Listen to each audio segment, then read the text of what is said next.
the Wolaki World Cup Sikapuduo promo. Every 11th June, Kosi 31st July 2026. Play and win your share of the 1 million Ghana City jackpot with a minimum stake of just 10 Ghana Cities. 20 lucky customers go win their share of the 20,000 Ghana Cities daily jackpot. Top 10 agents go chop bonus every weekend. Trying to Wolaki app, Wolaki website. Wo agent to ana dial *288#. Wolaki World Cup Sikapuduo. Kakiti wane dikes, yeah. Auntie, one man no chopo. Blow beyond your mame. Nanya nazi na munye. Saka. Terms and conditions apply. Play responsibly. Not for persons under 18. Licensed and regulated by the NLA. Play small, win big. Are you a headmaster, headmistress, parent, teacher, or an educator looking for high-quality textbooks for preschool, primary, and junior high school students? Look no further than Advocate Publishing Company. Advocate Publishing Company is a leading publisher of educational materials in Ghana that publishes very engaging, interactive, and comprehensive textbooks that meet the needs of students, teachers, and parents. Our textbooks are thoroughly published to make learning fun and easy. They are also designed to stimulate critical thinking, problem solving, and creativity in students. Make Advocate Publishing your preferred choice for all your educational needs. Explore our range of textbooks and educational resources. Visit us at the old GNTC yard near Kingsway, Accra. You can contact us on 0503 786 776 or 02408 06354, also 0531 600 and connect with us on Instagram, X, and Facebook at Advo Publishing. Don't settle for less. Choose the best. Advocate Publishing Company, empowering young minds one textbook at a time. Thinking Publishing, think Advocate Publishing.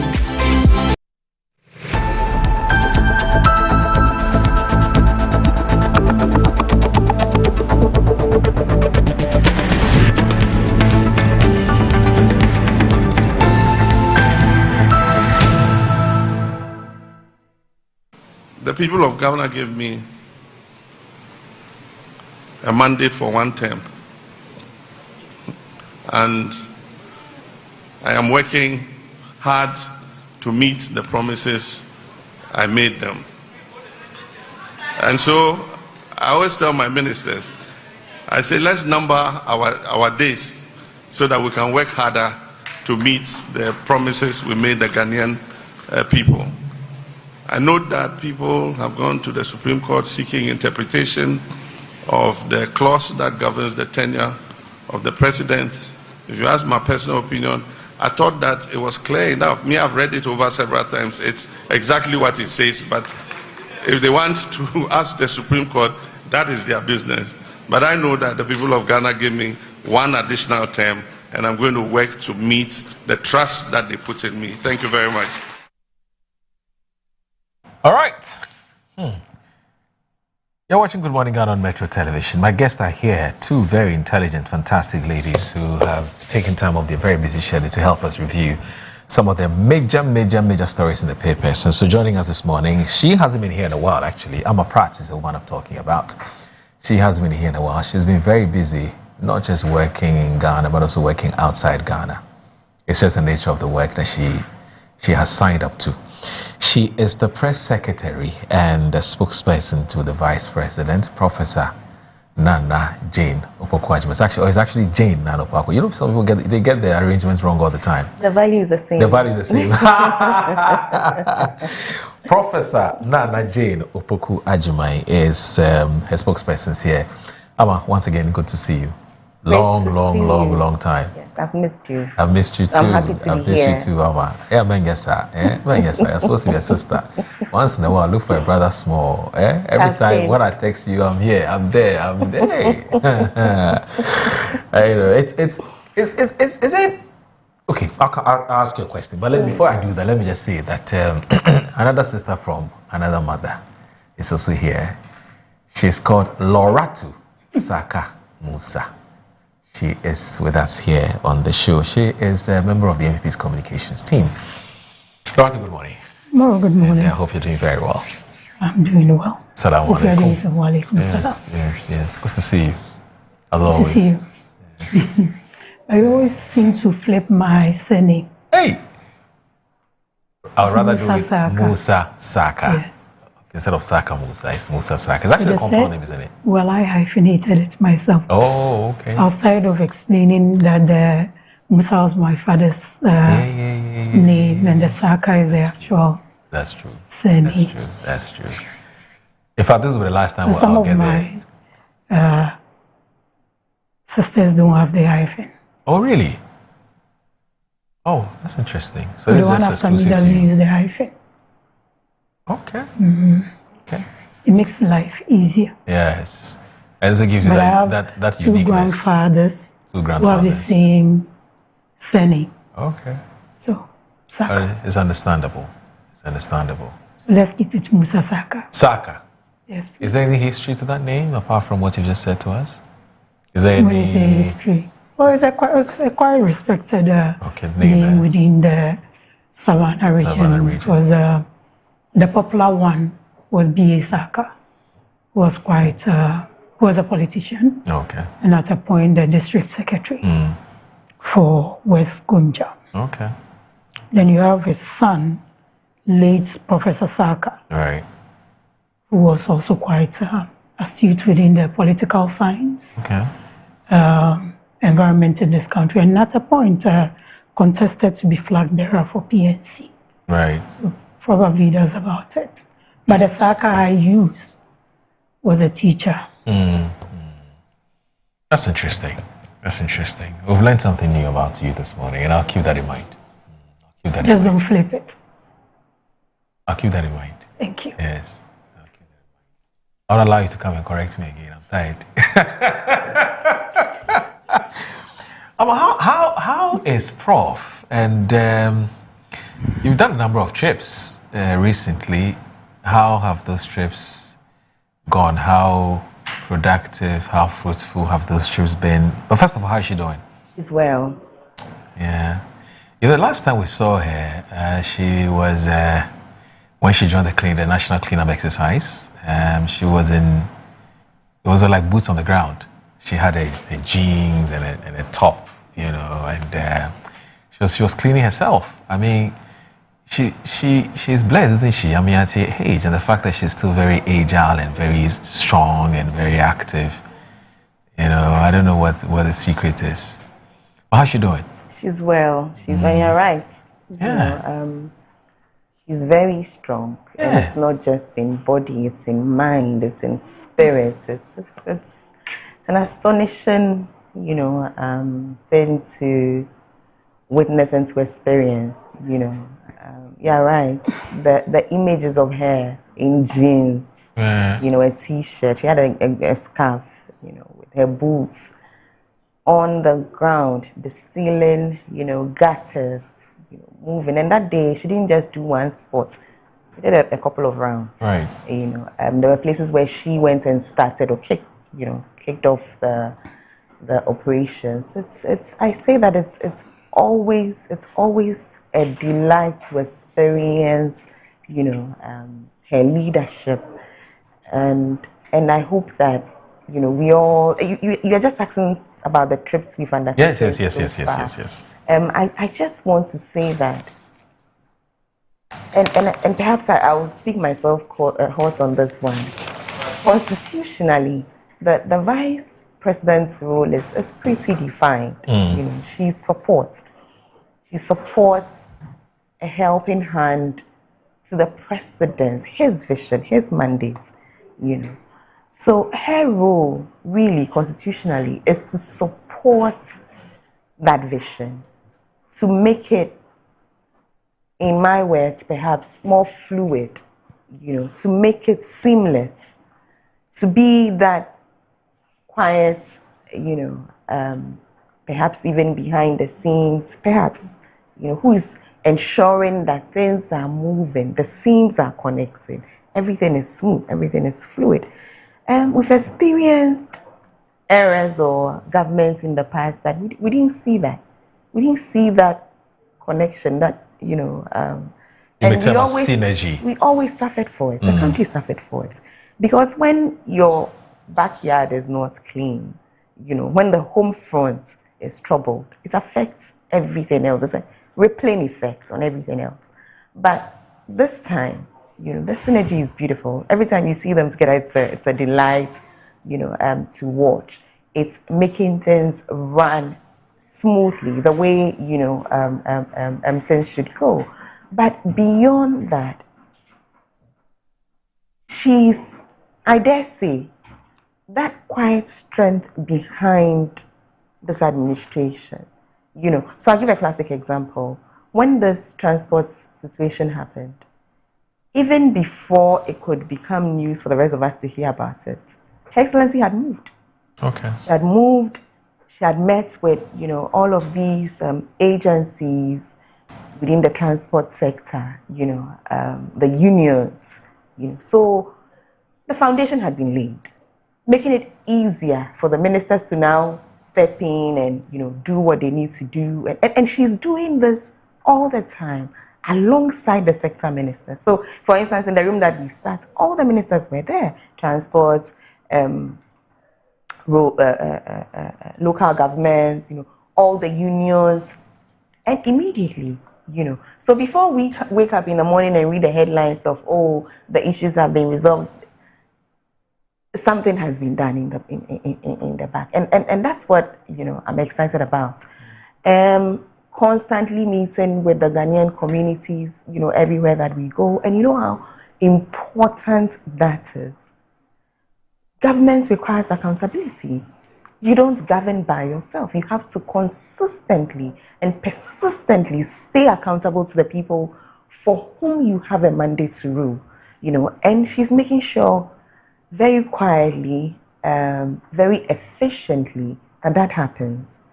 And so, perhaps this week I'll speak about maybe 2 of the engagements we've had, and every day has been busy. Right. I can show you my schedule. Every day last week has been extremely busy, but I will stick to 2.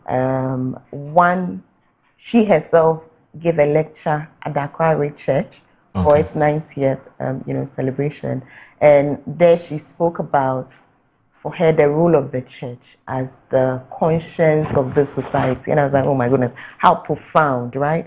How profound today that we have the church as the conscience of the society. Because really, there's a lot of conversation around what's the role of religion in this modern era, right? In a modern democracy, what's the role of the church? Right. And she poses all these questions. She says the church should work alongside government in delivering, on our democratic, ideals, our democratic interests. And it's interesting for me. She speaks about our contemporary realities and the role the church can play. And it's, like I say, it's always interesting to sit and to learn, But then she throws up these very important issues for all of us to ponder about. Beyond the church, as a citizen of this country, what's your role? What's your responsibility to the state? How are you involved in nation building? And how seriously do you take that role?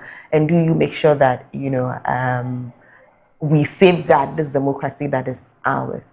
She also was a special guest in Parliament when the lecture for Justice D.F. Annan was given by our own, thanks to the election petition, our own Ativiga, we can all call him that now. Right. And that was also very interesting, to sit back and watch as Ghana tries again to give back, to our forebears, people who have played significant roles in building this democracy that is ours. It's been an interesting week, but these will be my highlights for the week. All right. Have you been monitoring Musa Danquah's polls? Every now and then, some of it shows up on my feed. Every now and then. I see. And I think since last year, it must have been since last year or so, he's consistently been tracking and been polling your boss. And per his polls, she's either come forth or fifth. First of all, is this something that the office even takes? Is this something that you're monitoring? Is this something that you're interested in? You know, is Prof, is she bothered by these polls and so on and so forth? You know, even within the NDC, there are two schools of thought. There are some who are saying that these polls are you know, they're distracting, they're disruptive, and so on and so on. And some also saying, well, the man is doing his job, allow him to do his job. You know, if you're told where you are in the scheme of things, then you know what to do, whether you have to work harder or you have to just, you know, you can go to sleep because you won. You know what I mean? Is this something that even comes up sometimes in the office by way of conversations? Oh, Prof, have you seen what Musa Danquah is saying? He says you're number 4, number 5, stuff like that. Does it even come up? And is she even bothered at all? I've never had that conversation. I'll tell you that for free. I've never had the conversation. This one, right. No, never had that conversation. I mean. But first of all, does part of your job also include, for instance, drawing attention to newspaper publications and so on, as press secretary and also spokesperson? When you serve, you serve. Okay. Right? Right. When you serve, you serve. Absolutely. So it doesn't matter what your job is supposed to be. It's what your boss says your job is. Right. That is your job. Right. Right. So really, when you serve, you serve. And I serve, my goodness. I really, truly want to serve. Right. So, yeah. But, I mean, like you rightly said, the point is that everybody is doing their bit for nation building. You know, so if Musa Danquah's bit is this, by all means, let him, you know, do it. Do I necessarily follow it? And no. You don't? No, I don't. I have to, and I'm not saying this as a good or bad thing. I'm just stating it as facts. Right. You know, I don't. It's interesting. Polls and, you know, conversations around polls are interesting from the era of my own uncle, Uncle Ben, you know, Ben Epson and all that. It's always interesting. Everything that starts or continues a conversation around building our democracy is important. And so I engage with it that way. You know, every conversation starter, you know, that positively or in fact even just keeps the conversation constructively on nation building is good. So that's how I engage, you know, with it. Yeah. But I mean, just final question to you, so that we can get to the more substantive issues. Now, to think that she's not told anybody she's interested in running, and that's not to say she will not run, or that's not the issue. But for now, she's not told anybody she's interested in running. Do you think it is fair for her to be polled? I think it's fair for her to be polled, especially when she's not told anybody that she's running, you know. Do I think it's fair to be polled? I mean, let's be real. She is, if we are looking at our history, our past history, our present history, she's virtually the natural, you know, successor, so to speak, you know. Historically, that's what has always happened. So I think it would be a little naive to expect that anybody would not, you know, look her way, or it would even be naive for anybody to not look her way, if you understand what I'm saying. I understand you. She would definitely come up in the conversation. She is a certain vice president of the Republic of Ghana, right. You know, and we know that in Ghana, this is what tends to happen. In fact, I stand corrected, not just in Ghana, everywhere. Yeah. Everywhere that operates a democracy, this is what happens. And so, yeah, it would really truly be naive on our side or on anybody's side to expect that a conversation around who succeeds His Excellency John Dramani Mahama would not have Professor Nana Jinno-Pope-Agyeman. It's a natural conversation. It's a fair point. It's in order. It's a fair point. It's a fair point. There's basis for that. That's the point you're making. Loratu, you have anything you want to say as your opening remarks? Musa Danquah is polling. Just last week he came up with a polls on who the delegates of the party would want to have as their national chairman of the NDC. And, you know, in that same polls, he's still insisting that the race at the top is still between Asiedu Nketia and Ato Forcing. And, you know, because Ama Pratt is here, fortunately, because she speaks for the vice president, I decided to bring this up. Otherwise, ordinarily, I wouldn't. You know, and, you know, there are some who say, look, this poll thing that Musa Danquah is doing is disrupting our government because investors and financiers and so on, and even party delegates are looking at who John Mohammed's successor is going to be, and that's where the action is going to be. That's where the attention is going to be. And so, what Musa is doing is, it's Ohari.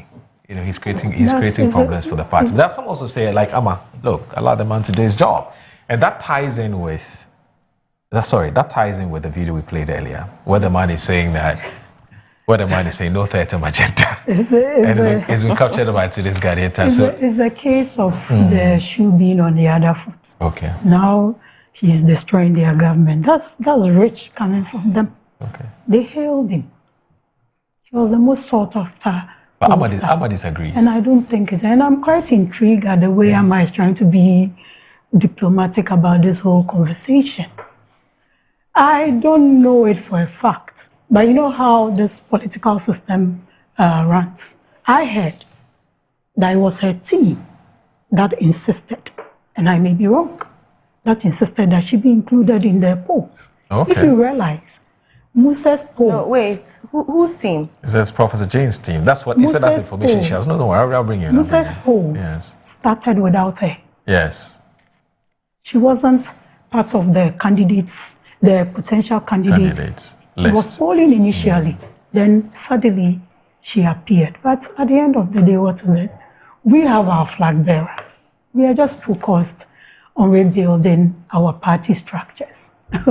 Whether they somersault, they roll, they choose the certain vice president, they choose anyone. We are focused on positioning ourselves for victory 2028. Okay. So whether she's contesting or not, that's a bridge they'll cross, and they'll definitely cross it, because they will need a flag bearer for, but in one breath, she doesn't know, another breath is a natural conversation. That's how it has been happening. And then they are quite good at installing flag bearers. Unlike us, we always go to vote, and the majority takes the decision. But they have a way of installing, like what do you call it, chieftaincy title or kinship. But the installation happened only once. Come again? The installation happened only once. You're talking about Sweden declaration. That happened only once. Why is it? Because they have a way of installing people. I haven't mentioned Sweden declaration. That's your interpretation. Okay. So we are focused. We have our flag bearer in the person of His Excellency Dr. Mahmoud Bawumia. Okay. We are focused on restructuring our party and positioning for victory 2028. So, natural conversation, we don't know about it. That's the medium fearsome. Okay. So, presidential term limit. No. Amma, were you part of the team that lobbied Musa Dankwa to add Prof to the list? Exactly. I mean, it's interesting, but just to be factually accurate, right. His first poll had Her Excellency Professor Nana Jino Opukwajiman leading. His first poll, on the succession. His subsequent polls did not have her in there. So just to be factually correct, it's rather the opposite of what my sister says here in terms of what happened with his polls. But in terms of anybody in the office or on her team going to solicit Musa Dankwa, the last time I spoke to him, the 2024 elections hadn't even happened, and I haven't spoken to him since then. So I don't know anybody else on the team who is lobbying him to do anything. Okay. But just so that we have the facts straight, and it's important that we do have the facts straight. Okay. His first poll had Her Excellency leading. When was the first poll? His first poll. The first poll had Professor Jane. Yes. Okay. I will pull it up for you. This is not something we should even debate about. No, something that's what I said last time. The initial ones that really made the news. Loretta, let's not belabor this point. Get it. 2 minutes would rectify this. It's something we not can difficult just to check. check. It's not difficult to It's check. something we can just check. So let's not do that. But that happened, and then we're not doing anything. We're having a conversation. I'm saying let's not argue about. We are not arguing Things we can easily verify. There's no argument. There'll be more arguments to come. Let's save it for things that so I don't see we can why argue about. You're going but on I'm saying that 2 minutes will clarify this. You can just go on the feed and check it out. What's the argument? So his first poll actually had Professor Nana Adjei Nopokwa leading. Subsequently, he didn't poll with when her you want anymore. Something and you play around it. Then later, you know, she's and this is very recent. Recently, she's showing up again in his poll. So so just to tell my sister that let's be factual. You know, this is not a matter of being factual or not being factual. I stated that is what I've heard, and I may be wrong. Or so you are wrong. You get it. So the official spokesperson. So you have someone did it. But the polls that really made the rounds, her name was not in there, and subsequently her name was introduced, and that was the conversation that followed it. There's no argument here. There's nothing. There's no argument. See, when you want something, let's move along. When you want something, you want to play around it. This is what happens. Anyway, let's go. All right. So, but at least I know what I want. I know what I want. What I want is that I want to read a story on page 12 of Ghanaian Times. Yes, but after we've taken a break. Yes, I know I want that. You're watching Good Morning Ghana on Metro Television. Please stay with us. So.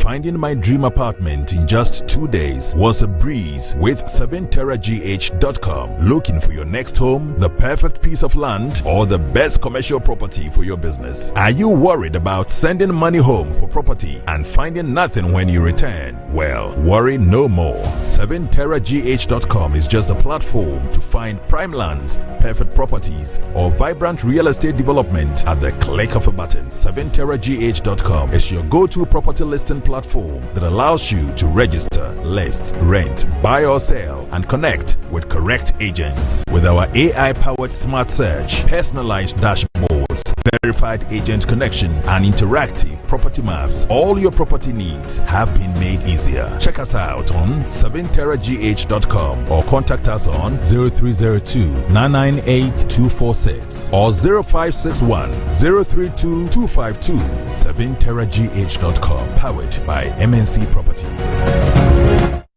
As the days come and go, there's always shit. Let colleagues explore all the planetary bodies. Our mission is in Uranus to treat hemorrhoids, anal fistula, anal fissure, anal incontinence, hydradenitis suppurativa, using laser ligature for pain-free and speedy recovery. On Uranus Street, Accra, is Main Tuber Hospital and Coloproctology Center. Trust Uranus with us, and we will delight you.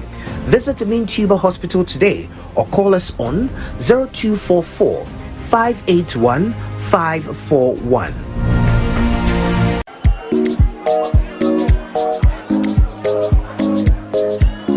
Madam, I'm looking for Abena.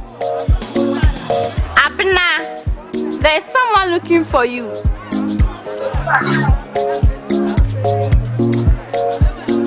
Madam, please, where's Abena? Abena. Yes, ma'am. Is this who you are looking for?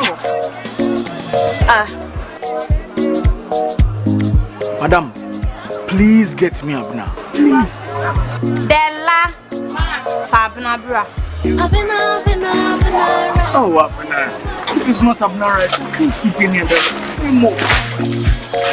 Abena rice. And Niji Nkwa. FDA ajejade nkratso yatum. Abena. Oh, Abena. Edi asema, menya oden. O tianti mu amanfo ada. O hye me boso obeto phone na mame. Me phone na say dada. Menya oden. The most surprised man. Surprise ben. Surprise. Hey, Kofi papa. E phone o. iPhone 13. Nanya ne. Ende, me fankofo bi mienu. Amuko circle. Ene ba ko ni ka chena dan for hour. Ono ode ni Ghana card. Eko EBA phone so a. Otua 40% pen e di phone man no a. Da aka no betua ne kakra. Timiti ya me drop na me so me call ho. Ene me kwanya wo phone de bre on. Oh, Kofi papa me da se. I'm sure. Wo EBA phones hadie yeton iPhones ne ho akade nyina ye sanso de ma wholesale so ye dealer na so pedodo atua anase afi na wo iPhone business nasia Brian Sieye Shishoye Chirakwan Ewa Accra Circle Mall Any Tiptoe Lane Modern Photos in Chain American Monso Yeni Odor Rice Enedi Shenim Kumase Yewedum Ejekuma Brunsainim Obetumi so huye ewo www.ebaphones.com EBA Phones No hassle cry.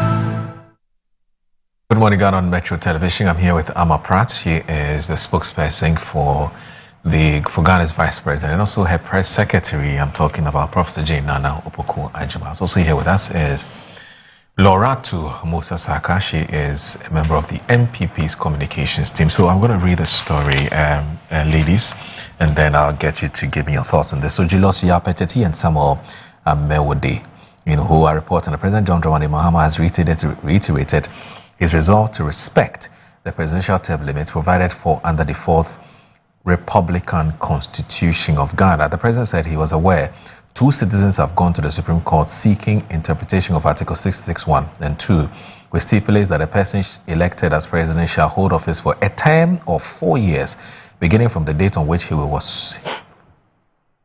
is sworn in, and shall not be elected to hold office for more than 2 terms.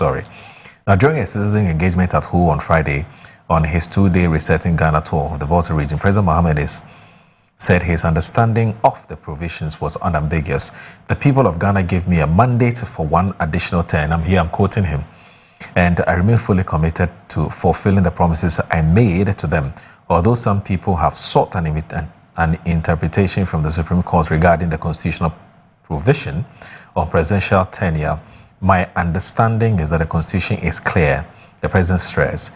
And it says, what I know is that the people of Ghana entrusted me with 1 additional term, and I will continue to work diligently to honor that trust. Mr. Mohamed's public reaction claims he was hatching, his critics claim that he was hatching a 3rd-term agenda, and it comes on the back of petitions brought before the Supreme Court by 2 citizens, a teacher, Ganiu Al-Hassan, and a journalist, Ken Kranche, for interpretation. It is the 2nd time President Mahama has publicly dismissed any interest in a 3rd term, having made same declaration in Singapore during a state visit last year.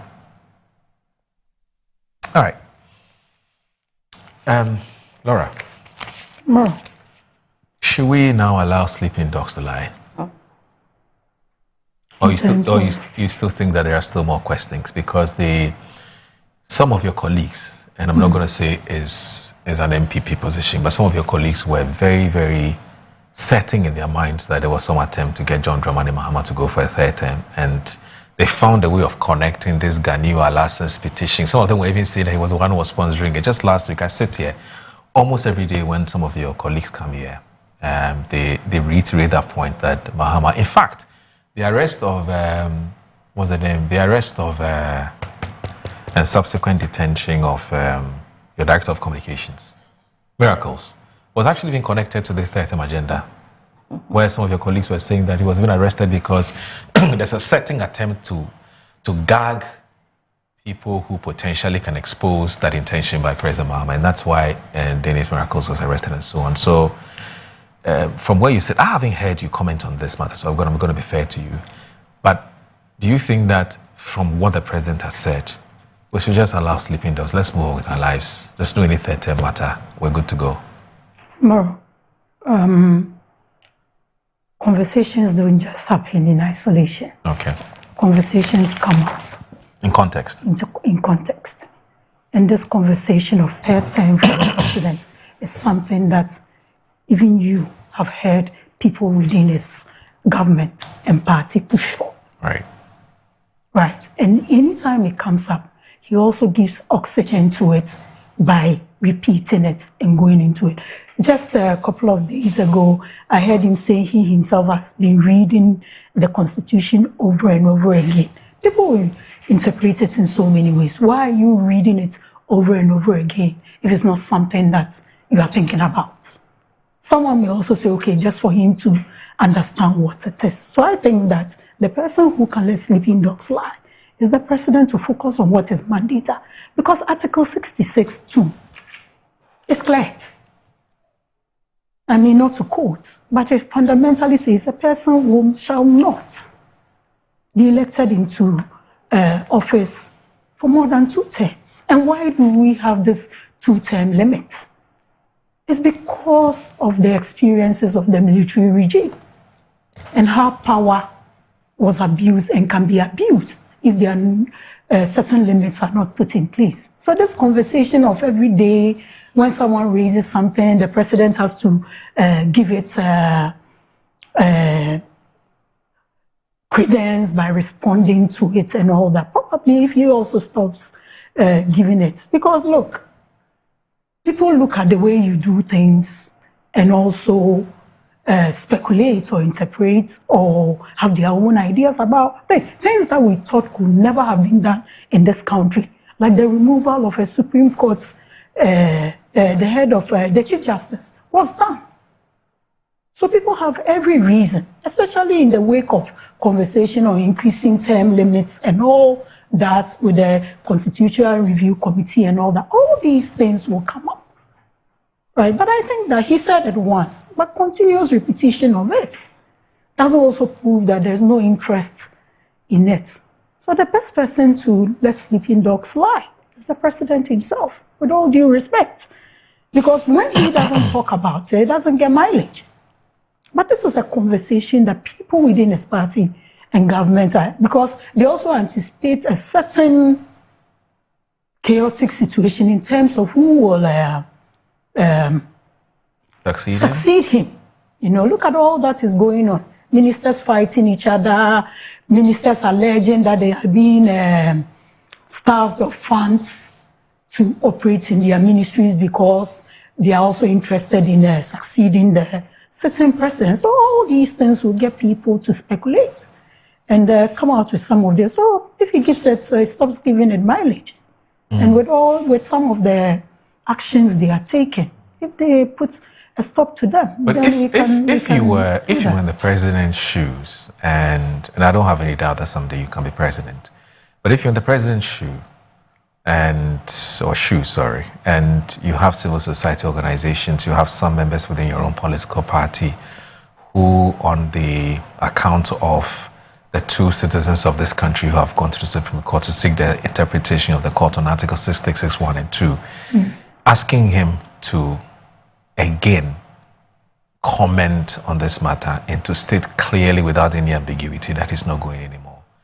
I mean, and you look at the posture of this particular administration, it appears that they become more sensitive to public opinion, you know, unlike the under John Mahama one. You still think that he should have shut up and not comment on it and get people to say, well, he's quiet because he's cooking something quietly. Shut up are a choice of words. I didn't use that, and I don't subscribe to using that. Right. But what I think, look, whoever is going to court for interpretation is within their rights as a citizen of this country. But why do we want to stir issues where there are none? Since 1992, we've had 2 terms. It's just that those before him have had it. Now there's even another angle of asking that his completion of President late Professor Mills's tenure doesn't add to his 2 terms. Why do we want to stir trouble where there's none? We've been doing this nicely. In his own words, Ghanaians have given me another term to add on to the previous one to make it 2.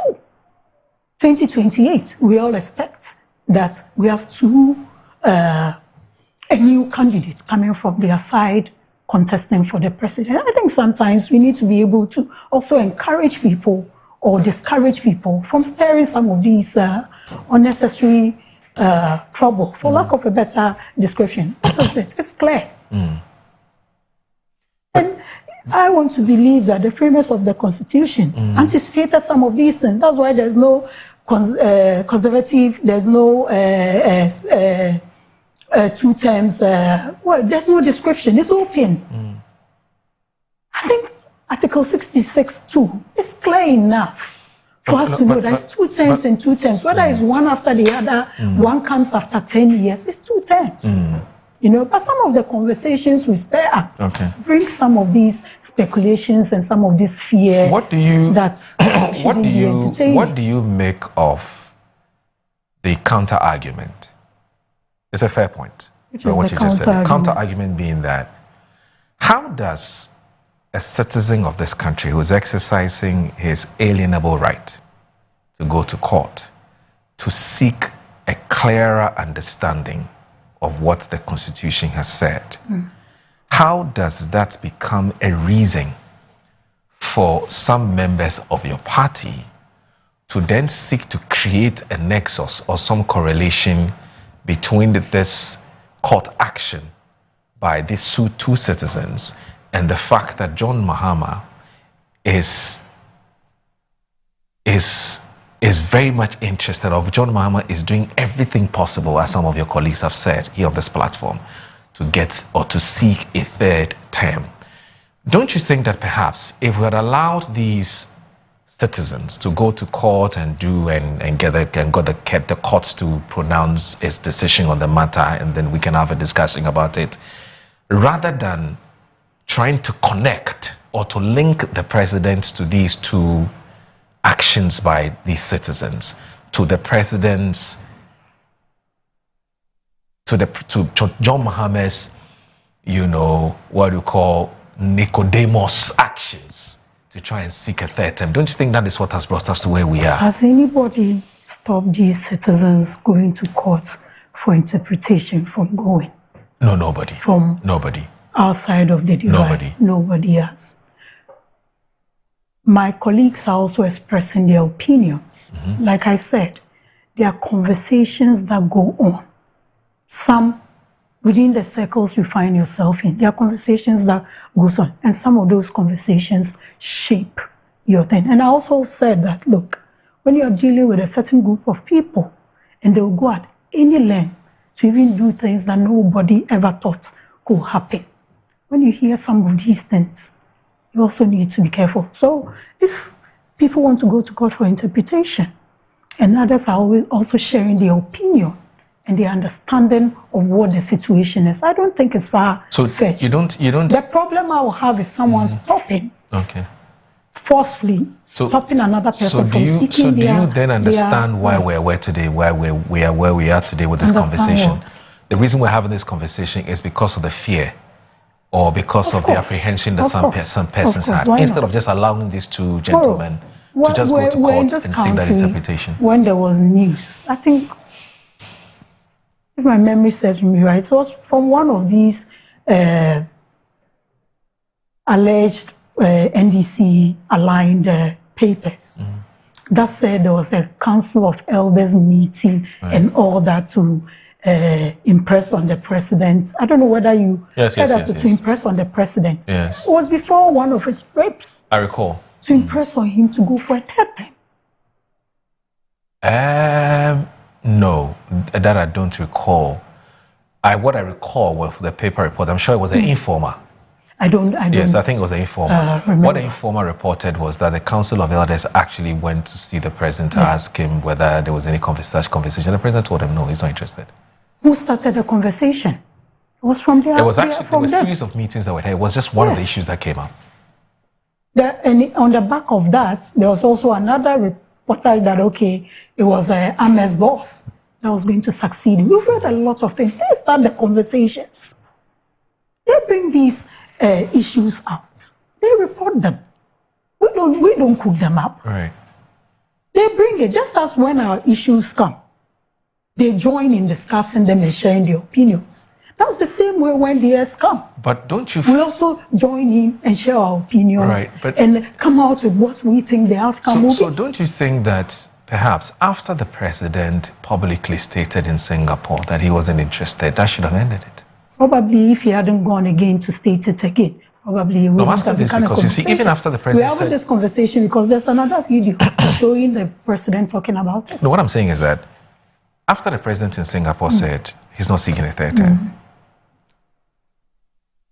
why would some members of your party still continue to say he was interested because some people have gone to court? Why will some members of his party and government still insist that he will be the one to salvage their party if he goes for a third term.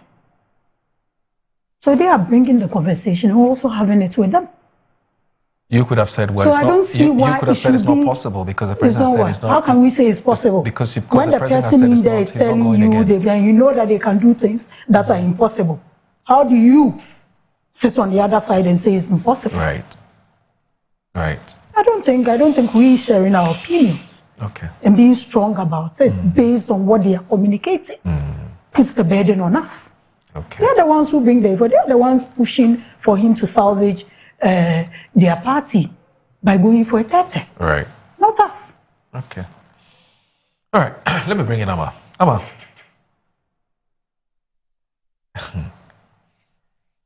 What are your thoughts? Let me just ask you this on this matter. I mean, if those taking the matter to the Supreme Court for interpretation are well within their rights, and MPP communicators discussing the matter are well within their rights, why is the President of the Republic of Ghana not well within his rights to refute, the claim? And everybody is within their rights. In fact, he's more within his rights than anybody else. But she claims that the exercise of that right is fanning the conversation. That's why we're here. How can it fan the conversation? That's where she's coming from. When he's been consistent in his refusal of, this, I can't even find a word to, that is being constantly thrown at him. From day one, he has not started. He hasn't, very unequivocal in his stance on the matter. There has been no ambiguity. In fact, there's no position he stated ever more, confidently and clearly as this one. He has been very, very, very consistent from day one. Nothing, not even a scintilla of ambiguity can be, pointed at him on this matter. And yet every day there's a new angle to the matter he says doesn't exist. Every day there's a new angle, and you dismissed this person and you took that, and then people are connecting non-existent dots and chasing their own tails and trying, and the man says, I am not interested. Listen, I am all for accountability. Every government should be held accountable. But can we hold this government accountable to its results and not to rumors? Can we do that? He says, I am interested in delivering for Ghanaians today, not campaigning for tomorrow. People are like, no, you did that. So this must mean this. Come on. How more loud do you want him to be? Like, what else do you want him to hear? You want him to sign it with his blood? I don't understand this conversation, honestly. The Constitution is clear. The President has been clear. You're talking about this Constitutional Review Committee and, how more transparent do you want the conversation to be? There's a Constitutional Review Committee. Its report also supports the position of the President, supports the position of the Constitution, says you can't be more than a two-term. I mean, what are we saying? How more transparent do you want the process to be? So please, let's let this matter rest. His Excellency President John Dramani Mahama has already told us that this would be his legacy term. This is somebody that has been involved in a democratic process from the lowest end of the hierarchy. Right? He has contributed his quota to building a democracy for how many years now?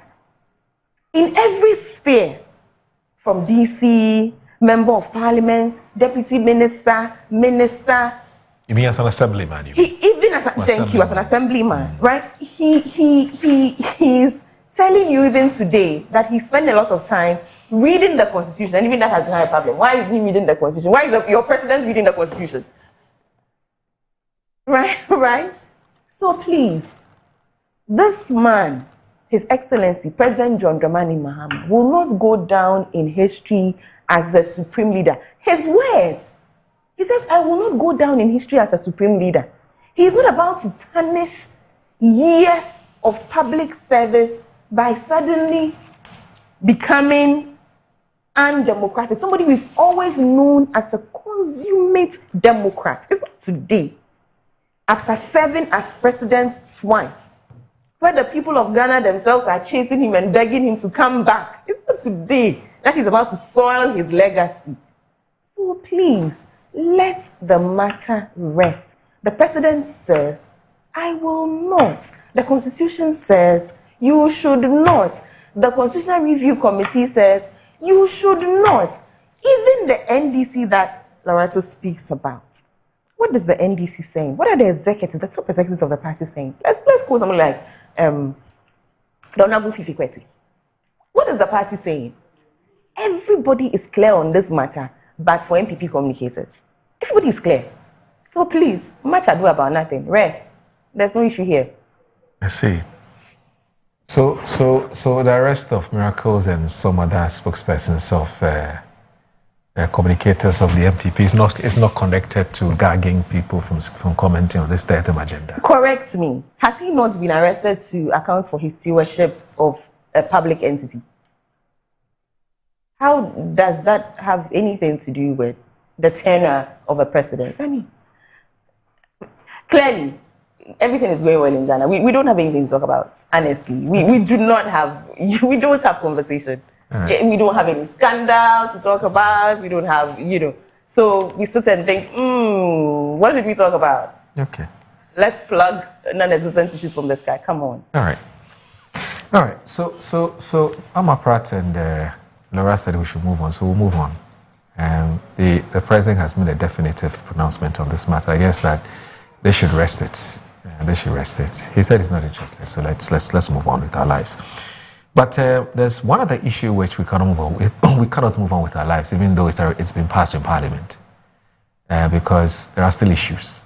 Civil society organizations and labor unions are very uncomfortable with the passage of this bill. It's called the Tribunals Bill. It was passed on Thursday by a majority. Well, not the majority. It was passed by only the majority in Parliament because the minority walked out. Since then, there have been all kinds of issues. So I see there are legal constitutional issues, there are financing issues, and there are also whether the basis for even activating this tribunal matter. And I'm doing activating because it's already in the law. It's not like we're bringing it. It's not new. It's there. We're just activating it. Whether the basis for activating is even sufficient, based on the data. And you look at the types of cases that tribunal is going to be looking at, and whether those are the kinds of cases that have choked the courts to the point where we need to create some other layers for those institutional layers to deal with them, And then I also see some other issues of history. Okay, history and the fact that there are historical memories embedding which doesn't make it, some people feel comfortable with the name tribunal, despite the fact that there's a marked difference between what we have here and what pertained the 70s, 79 and so on. Now, the flag bearer of the New Patriotic Party has waded into this matter. The minority has been holding a series of press conferences and so on, and they've been kicking against them. When I mean the MPP, the party's flag bearer just yesterday released a video where he was literally advising the president not to sign the bill because of too many issues. Yes, he accepts that our courts are choked, but he doesn't agree that the way to go in decongesting the way the decongesting the judicial system is by creating another layer. And there are so many issues. It can be used as a tool for pressing and political persecution and so on and so forth. Or it lends itself to that. I want us to watch this video by the flag bearer of the New Patriotic Party, and then I'll tell you how the Daily Guide is also reporting it. Let's watch this video.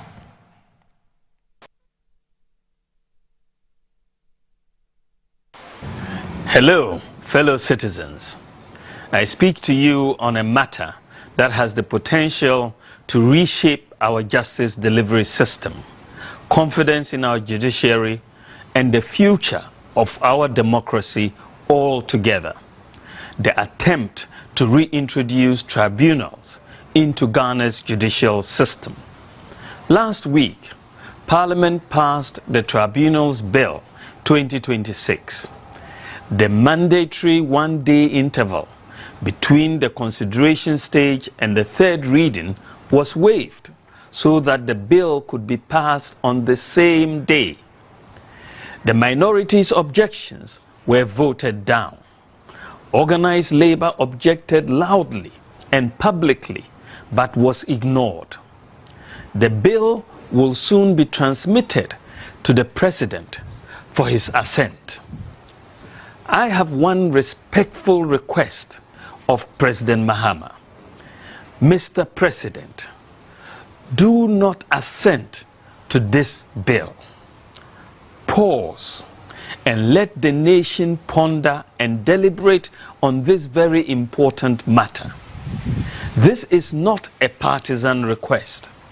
The Trades Union Congress, the voice of millions of Ghanaian workers, has called for the bill to be withdrawn altogether, warning that in its current form, it could become a potent tool for weaponizing justice delivery. Those are the words of Ghanaian workers, not of any political party. Consider also the government's own process. The President established the Constitution Review Committee, and it reported last December. This committee recommended removing regional tribunals from the Constitution because the High Court has long carried their caseload. Yet, the report of the committee has not been published. Before the nation has even read it, Parliament has rushed through and legislated in the opposite direction. Mr. President, publish the report first. Above all, Mr. President, reflect on the historical antecedents of the public tribunal system. Under this bill, panels that include persons who are not lawyers may sit in judgment over criminal matters. Ghanaians remember tribunals, and we remember what was done in their name. Our courts are congested, yes, but the answer to congested courts is to strengthen the courts, more judges, more courtrooms, and digitized processes. It is not to build a second system of justice. Mr. President, your government commands one of the largest majorities in the history of the Fourth Republic. With such numbers, Parliament can pass almost any bill it wishes. Not everything that can be passed should be passed. The larger the majority, the greater the duty of restraint. History will not ask how many votes a law received. It will ask whether the law is just, equitable, and seeks to promote and protect the interests of Ghanaians. My call is therefore simple and constructive. Withhold your assent. Convene genuine national engagement. Invite the Ghana Bar Association and other lawyers groups, organized labor, civil society, and the political parties, including my own. We will come in good faith and consult the judiciary itself, the institution that must live with whatever Parliament creates. Justice belongs to no government and no party. It belongs to the Ghanaian people. And a law that reshapes the architecture of justice should rest on national consensus, not on head count. Mr. President, the pen is in your hand. Use it not to assent to this bill, but write an invitation to the nation through the Council of State in accordance with Articles 90 and 106 of the 1992 Constitution. May God bless our homeland Ghana and make our nation great and strong. All right, you're watching Good Morning Ghana on Metro Television. God bless our homeland, Ghana, and make it great and strong. That's the concluding statement by Ghana's former Vice President, former flag bearer, and currently the flag bearer of the New Patriotic Party, Dr. Alhaji Mahmoud Bawumia, essentially asking the president to hold on, to wait, don't sign the tribunal bill because there are some germane, legitimate, valid concerns about the bill, and not just, he said it's not a partisan call. This is the people of Ghana asking the president to hold on with the assenting to the bill, the tribunal's bill, because once he assents, it becomes an act, and an act becomes a law. Now, today's Daily Guide actually captures it. Ernest Kofi Addo says that the opposition New Patriotic Party flag bearer Dr. Mahmoud Bawumia has urged President John Dramani Mahama to withhold assent to the recently passed Tribunals Bill 2026, warning that the legislation risks creating a second justice system and undermining public confidence in the country's judiciary. Addressing the nation in the controversial bill yesterday, Dr. Mahmoud Bawumia described the proposed reintroduction of tribunals into the nation's judicial architecture as a matter with far-reaching implications for justice delivery, democracy, governance, and the country's constitutional order. He appealed directly to the President Mahama not to sign the bill when it is presented to him, but rather suspend the process and allow broader national consultations on the matter. Ama, do you think this is a legitimate call by the flag bearer and leader of the New Patriotic Party? I'm excited by the developments. I like the fact that he's wading into, the national conversation. It's a positive thing. For me, that's the whole point of a democracy, that we continue to share ideas, and informed ideas. We continue to take, positions, based on principle, based on, if you like, expertise, based on some research, and also that, as a government side, we take it on board. It's important. That's how we strengthen our democracy. So personally, as I sit here, I think it's an exciting development. My only takeaway, from that video would have been for him to, how do I even say this? So for instance, I would have preferred an interview, so that his positions can be questioned, right? So it's not just him saying what he wants to say, and that's the end. I would have preferred because I have questions, and I'm guessing that if somebody had the opportunity to sit down with him and interrogate his ideas and his reservations, perhaps I'd have had some clarity, from that exercise.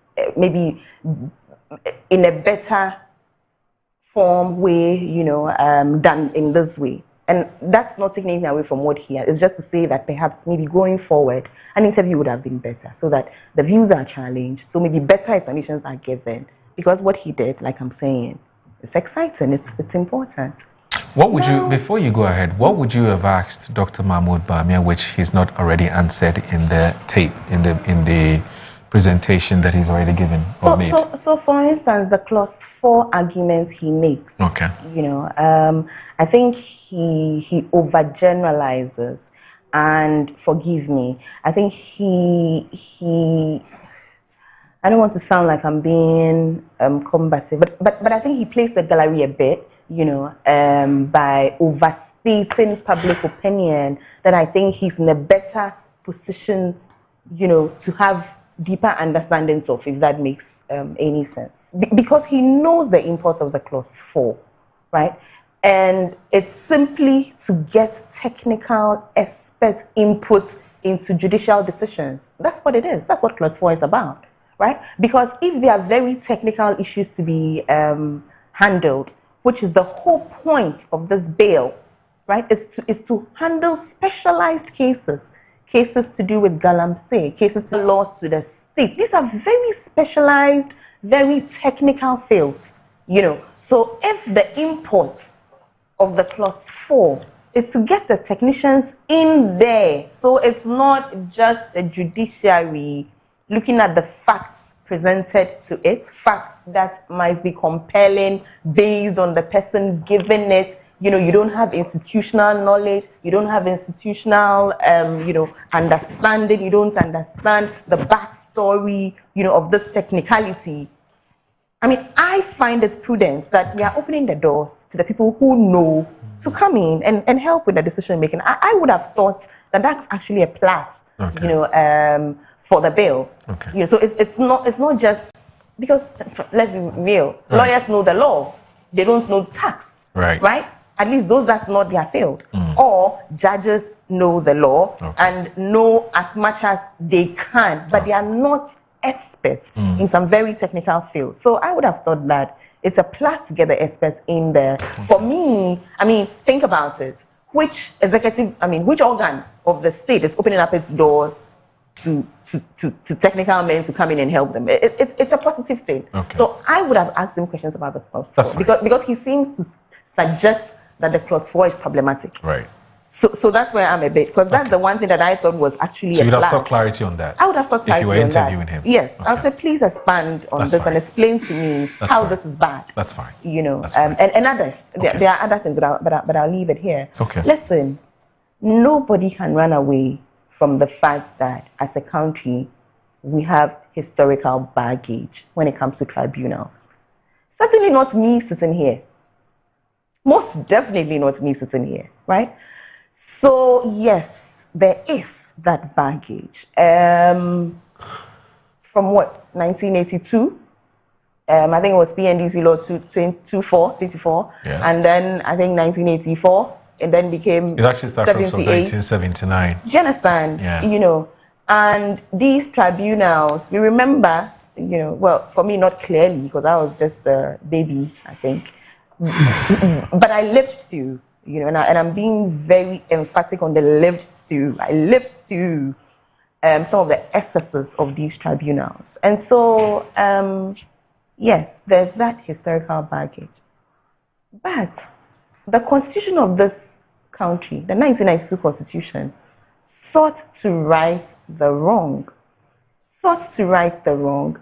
Made provisions for regional tribunals within the constitution. We do have a lacuna, right? We have a judicial gap. There's a hole there of the constitution mandating tribunals, but not being explicit or being perhaps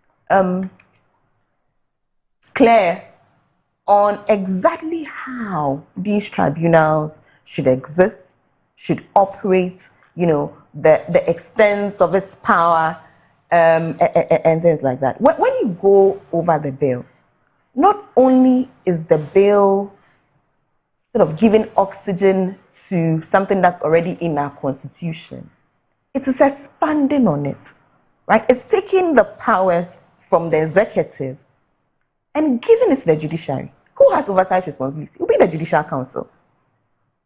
And what powers are we talking about? Operational powers, oversight powers. It goes all the way to scheduling. Even scheduling the cases is going to the Judicial Council, right? Who goes where? All of these things are going to be handled by the Judicial Council. Who becomes presiding judge, for instance? Who gets to be empaneled, at the tribunal? Who is sent where? It's very detailed, So, I mean, yes, we remember the days when it was used for revolutionary, expedited justice. Remember those days. We know that, Actually, wait, let me give the example of Sierra Leone. We all remember the specialized courts of Sierra Leone and the work they did. And it's interesting for me that till today, we didn't just do away with those courts. We kept them, right? And we made them relevant to, or at least they made it relevant to their contemporary democracy. I think that what this bill perhaps seeks to do is to, again, give oxygen to a constitutional provision that answers a need today. We do have backlogs. We do. The high courts can't handle all the cases our present, contemporary, today's Ghanaian democratic, governance structure needs. There's a backlog. There's a backlog, in terms of clearing these cases, but there's also a deficit in terms of how the decisions are arrived at, right?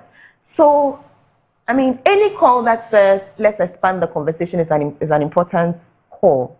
Anybody that says, let's engage broadly is not saying something bad, to that extent. But any move towards deepening democracy is crucial. So we balance, right? And if you ask me to tilt, I would tilt towards deepening democracy, even though broad consultation is also important. So it's an important balance. I want us to not be partisan with this conversation. Right. I want us to, for instance, take the bill and read it in its entirety. I want us to never forget our history. It's important that we never forget where we are coming from. Okay. But I also want us to not let that history burden our progress. Okay. Right? So yes, tribunals in the past were not ideal, right? There was some arbitrariness in the way they operated. It was centered, at the executive. The executive literally had control over these processes. What is this bill seeking to do? How is this bill seeking to correct those excesses? Let's be dispassionate about it. Let's look at what has been proposed. And if it is in our interest as a people, by all means, let's, take it up with I guess that the matter really in issue has to do with whether we need these tribunals. And as your critics and Dr. Mahmoud Bawumia has also said that yes, he acknowledges, your critics will tell you, they acknowledge that there's a backlog. Our courts are congested with just too many cases. And you'd hear lots of people tell you how they have a matter in court for 2 years, 3 years, 5 years, 6 years. It can be very frustrating, even though I've said it time and again that when you are on the other side, when you are the one who is being prosecuted, you would wish that the thing even travels for 10 years, But if you are the one who wants somebody else to go to jail, then you're saying time, time is being wasted. But so unanimously and collectively, I think that there's a certain consensus that, look, the backlog of cases and cases are taking too long, etc. But we also know that this congestion is also an infrastructure problem, isn't it? I mean, we don't have enough courts, and I'm talking infrastructure, and of course, closely related to that is also human resource, which is the human beings and also technology and so on. Now, Amma, people have asked that instead of creating another layer, why don't you rather create more courts? Because when you read the tribunal's bill, there's actually an intention. There are plans to build infrastructure everywhere. Do you understand? To house the 3-member. That's at the very least, because the tribunal's bill says at the very least it must be 3. So you have the chairman of the tribunal and then 2. The 2 will look at fact. The judge or the president, who is a lawyer, has a legal expertise to look at. Will look at the law, strictly speaking, and then the 2 will look at the facts, because they will be experts, as you rightly said, they'll be expert in one area or the other. Now, some have asked that, look, is the antidote really is setting up a tribunal? Why don't you just expand the court, build more court, employ more people, and so that you don't have to all intents and purposes, remind people of our past anymore? How do you respond to your critics when they say that, yes, we agree with you, but that's not how to do it, as Dr. Mahmoud Bawumia himself has said. That's not how to go about it. So just to reiterate that this will not be a creation. Yeah. This bill is not introducing a new phenomenon, right? It exists already in our constitution. It's just that for in excess of 2 decades, we have not operationalized, something that we have already legislated on. It's already in our constitution. regional tribunals, they're already in our constitution. This bill is not perhaps the one that... perhaps the use of creation, again, is in context. Yeah, you're absolutely right. It's in our constitution. Well, we're reactivating them because it's been dormant for a while.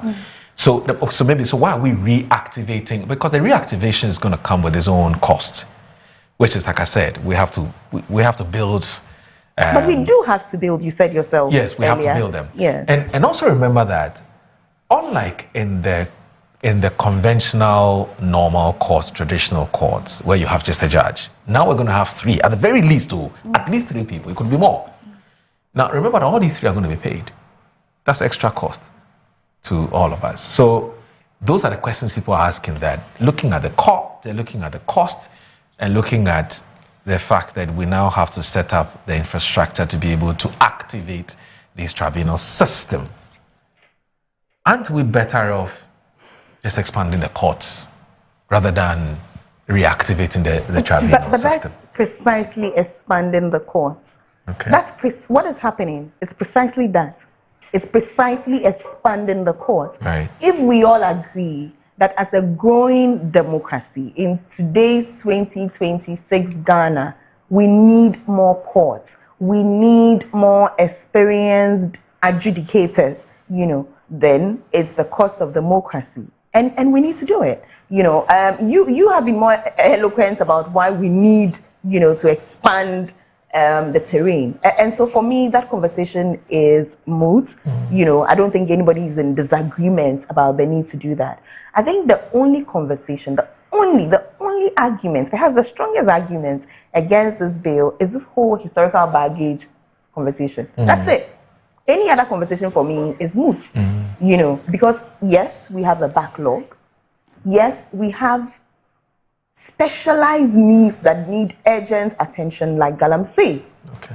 How are we dealing with Galamsey? Right. If we catch, and permit me to be, this morning, if we catch our Galamseyers, where do we take them to? And where we take them to, how sure are we that the people that are going to sit on these matters know all the facts, have the backstory, know, just what I'm saying? Okay. And all of us are screaming that Galamsey is an issue. It's a horror that needs to go away yesterday. Okay. Yesterday. So please, I understand.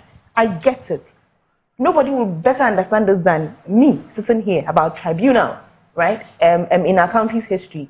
But our constitution has sanitized the word, the spirit of tribunals. Okay. Now, can we take what our constitution is saying and operationalize it for our benefits? That's it. Okay. Laura, what exactly is your fear? The tribunal that existed before is not the same as today. We've come very far. We have cleaned things up. We have revolutionized that regime. A lot has changed. And when you look at this particular bill, quite clearly you can see that sufficient safeguards, or as some would say, guardrails have been inputted in it in order to protect people. So for instance, after the adjudication, you can still go to the appellate court. If you're not satisfied, you can go all the way to the Supreme Court. Unlike what existed in the past, once you're dealt with at the tribunal, you don't even have any opportunity to go and seek for some kind of redress. So a lot has changed.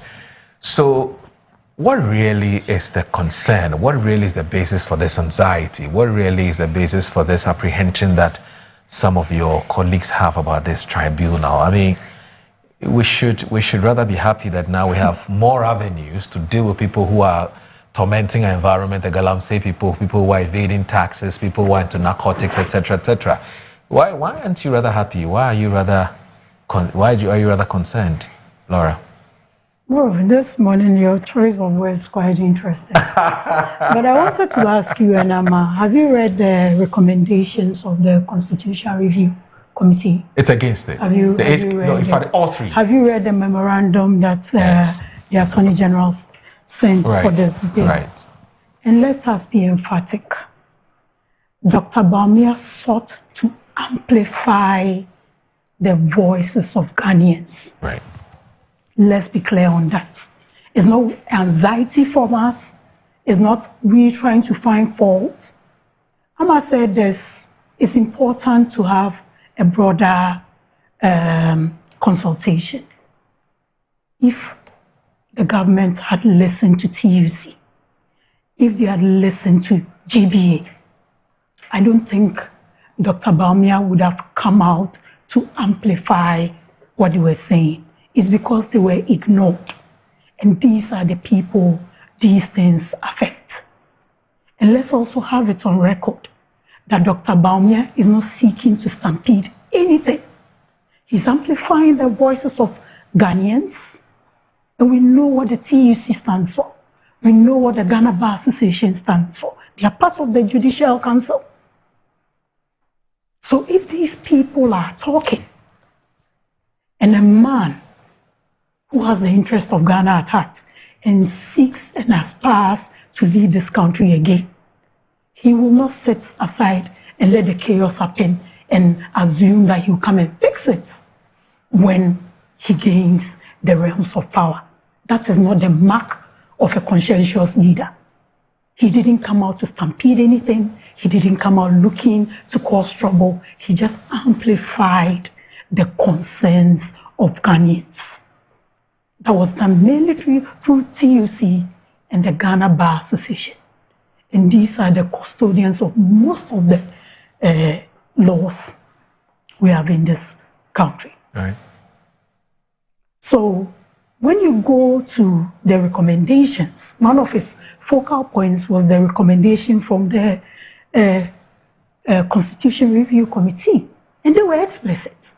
And if you indulge me, under regional tribunals 4.19, the committee recommends that the regional tribunals be de-established from the Constitution.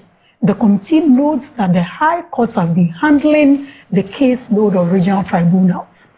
The resources to be committed to resuscitating the moribund regional tribunals could be channeled to resource the High Court, as well as the circuit and district courts that the committee now proposes to make part of the regular judiciary. Moreover, jurisdiction of the circuits could be expanded to take on some of the cases that the regional tribunals will ordinarily hear. This is more progressive than proposing tribunals, especially with the historical antecedents. There are still people living who are victims of tribunals. What is it? It's to fast track cases, right? We've come a long way by having all these levels of courts and also having specialized courts.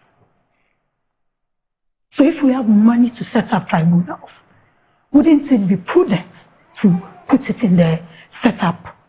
And that is what is recommended. And it was the president himself that set up this committee, just as Dr. Bawumia alluded to. Then when you go to the memorandum, you see, it's like, you know this is trouble, but you still want to push it. In the opening paragraph of the Attorney General's memorandum, second paragraph, owing to the nature and operation of public tribunals in the past, it is well known that tribunals have a long history in Ghana and remain a sensitive topic. So in 2026, why do you want to introduce 1970 ideas? Are we moving forward or we are moving back? So where do we put it? I'm going to mention PNDC Law 24 and PNDC Law 78. In 1992, the framers of the Constitution compromised because the assumption was that it wasn't entirely bad, but needed to be regulated. So put it under the Judicial Service. But down the road till now, it's lost its relevance because of some of the atrocities. It was virtually synonymous to kangaroo courts. So why do we know this, and we still want to go back? And you see, Moro, these are some of the things that breeds the kind of speculation that you term anxiety and fear. You know what this means to people. So all Dr. Bawumia is saying is, look, pause.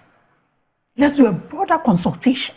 Because even in Parliament, where our representatives are there, the due process wasn't fully followed. They cut some of the steps. There was no vote at the committee level. So it's a blatant lie for anybody to say that our members on the committee supported the bill. Some of our members were even giving the bill, the copy of the bill, at plenary to do this to ourselves in 2026. So Laura, you don't believe the drafters of the bill when they say to resolve the perception associated with tribunals being noted by alleged abuses of the PNDC era and perceived as tools of political oppression, the bill proposes a fundamentally different approach by situating the tribunals within the constitutional framework, something that didn't exist in the past, ensuring accountability and respect for the rule of law. The bill does this through establishing clear operational guidelines and oversight mechanisms to prevent abuses and ensure transparency. It would complement the work of the traditional courts working hand in hand to ensure proper and effective administration of justice. You don't believe that? PNDC Law 24. Was it just someone saying it was a law that was abused? PNDC Law 78. Was it not a law? Was it not added to the judiciary and in the 1992 Constitution? Right. Was it still not abused? Can we say some for our traditional courts? Can we say same for our specialized courts? So why do we want to create this kind of situation that is avoidable? And in doing that, even the way of doing it even makes it suspect. That you stampede it and pass it. The appeal is from Dr. Bawumia is pause. Do broader consultation because the CRC consulted Ghanaians. Correct me if I'm wrong.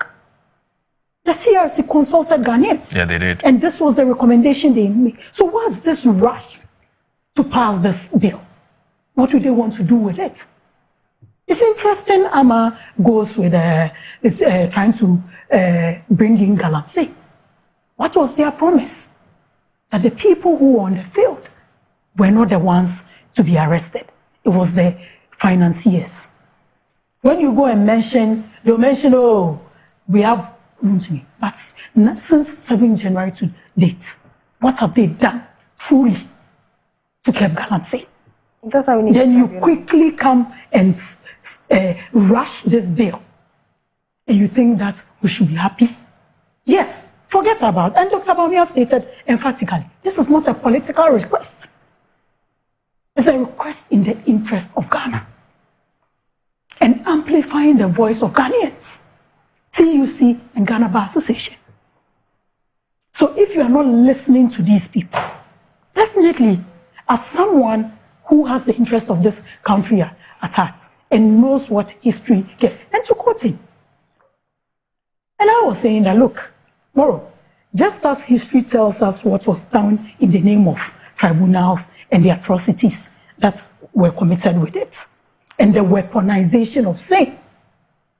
To quote Dr. Bawumia, history will not ask how many votes a law received. It will ask whether the law is just, equitable, and seeks to promote and protect the interests of Ghanaians. That will be the question in years to come. Will this bill stand that test? Okay. Especially when you are ignoring the voices of TUC. Today we are discussing it because Dr. Bawumia has amplified it. And probably wouldn't have gotten here if they had paid heed to the recommendation of the CRC and listened to the TUC and the GBA. Okay. Let me read some messages and then we're almost done. But let me bring you my viewers. I beg you. Okay. I beg you. I know you need some 2 minutes to wrap up. So Sam Aku Kelly, he's watching the show and he has his thoughts to share. He says that, he says, good morning, Moro. I think it's important that we all broaden the conversation on how to deal with the huge numbers of cases pending at our court. To the ordinary Ghanaian walking in the streets, The issue is not about how many lawyers or courtrooms we have in this country. It's about the inordinate desire of our lawyers and, in fact, our justice system to prolong and unjustifiably delay cases in court to their benefit. The unspoken and unwritten truth. You know, I tell you what, it's not the judges who enjoy prolonging the cases. Sometimes it's the prosecution. You know, and sometimes the defendants, all these interlocutory injunctions and things that are being filed, all kinds of things. It's just like how the law operates. You know, yes, it's a legitimate concern that you take a matter to court, it takes forever. It's very frustrating. Sometimes by the time the matter is decided upon, the worst has already happened. You know, but we've got to have a deeper conversation on how to deal with it. I think that's where we are, whether it's a tribunal system, which is the answer or the solution, or there are other ways. I think that's where we are as a people. That's the conversation we need to have. And now, but you must also understand the NDC. The NDC has a social contract with the people. They put in their manifesto and they went to campaign, and Ghanaians voted for them overwhelmingly. Do you expect the party to say, well, because some people have some concerns, we have to tick that box? Because their critics will come in 2020 and say, you said you do A, B, C, D. You've not done X, Y, Z. They ought to be able to respond to Ghanaians and say we've done all of that. So it's a very complex matter. Anyway, let me finish with the messages. It says, to the ordinary Ghanaian walking the street, the issue is not about how many lawyers, and it goes ahead to say that the unspoken and written truth is that the more cases delay in court, the more the opportunity for them to line their pockets. As a developing democracy, why is it not possible for us to set timelines for various categories of cases and deal with them expeditiously, quite? So simply put, we are the creators of our own challenges and predicaments. Reverend Samuel J says, I do agree with your question. If the already ones are expanded, they can employ more people, which is true. But it's also a fact that if the judiciary is expanded, okay, you mean the judicial system is expanded, by building in every district, it will not even be only more people that will be employed, but the justice system will also improve more. Until it starts, we cannot know how they are going to operate. But the whole idea is fantastic. If only it's not targeted on opponents, but justice surrender to all Ghanaians. Moro, in the early 80s, I was a missionary in Liberia, and they believed that justice must be done to all people. So there were courts everywhere in the community, even though there could be lapses. And that is what I think our friends in the NPP are talking about together. We can let it work for this country. Alhaji Hamza from Pig Farm says, good morning. And he says, good morning, my brother. In fact, I'm sad and worried for my great party, the NDC. Truth be told, if care is not taken, this issue of who leads the NDC for election 2028 will destroy us. Already we are beginning to see the evidence out there in public domain. We should remember that we have a social contract with the good people of this country, and we must make sure we deliver. We should also remember that Ghanaians will judge us in 2028 elections based on the achievements and the promises that we have achieved in 2024. So it's about time we stop the attacks amongst ourselves and work hard to achieve our aim in 2028. Moreover, with regards to the 13th bid President Mahama, I blame some members of our party NDC because President Mahama has repeatedly said in public that he's not interested. So why go to the public to force him? Those behind his agenda are doing harm to him than good. To President Mahama and the NDC period, it is time they put a stop to it. Hassan Saudogo says that, the runaway economist who became an IT and later became field torture mate is advising JDM with the tribunal bill. NDC mentioned tribunal in their manifesto and Ghanaians voted for it, so they should implement the tribunal bill. Evo Hassan Ahmed from Tema. Hardy in Pig Farm says that, good morning, my brother. Tribunals work with facts as evidence for trials is meant to be to speed up trials for the benefits of the nation as a whole, to avoid delays from our legal system. Elsewhere in the world, there are tribunals in this legal system, both for civil and criminal proceedings. What is Dr. Mahmoud Bawumia and his party scared of? When Dr. Bawumia and his MPP were passing the E-levy and they didn't listen to the minority. Good morning to Dr. Ibrahim Muhammad. Good morning to Madam Mama Pratt. Bring back Zoom Lion. As for him, he's on his advocacy. Yes, good morning. Good morning. So Ibi Mukhtar says, good morning. The MPP is all fixated and they lack principles. They've always been interested in spewing all manner of lies about others who stand against their whims and caprices, such as the NDC. These are the people that shouldn't be taken seriously at all. Ghana belongs to all Ghanaians and not the perceived few selected cabal as the elite ones with questionable PhDs. We can do better as a people. Mark Ojoboafo says, good morning, Moro. Can we liken the tribunals to the free SHS, which was a manifesto issue and was implemented by the MPP? The tribunals was also in the manifesto of the NDC, and he says, good show. Thank you very much. And Tafa in Amrahia says, good morning, Audu, and your guest, Audu. I respect Dr. Bamu's opinion on this issue, but I also believe that this tribunal will also help to fasten and to hasten some of the cases like Galamsey, Landguard, Saga, and other cases that stay in court for years without being dealt with by our court. Audu, Ghanaians have voted for President Mahama overwhelmingly, including giving him 2/3 of MPs to work with. So the MP's opinion doesn't matter. Of course, their opinions matter. Tafa, don't do that. It's a democracy. Their opinions do matter. Prince Henry from Koforidua, who is aspiring to become the NDC's regional communications officer. Fantastic guy. Fantastic. I've met him a few times. Dr. Mahmoud Bawumia has really shown that he's not in touch with his own minority in parliament because his minority and the committee unanimously approved the report in parliament.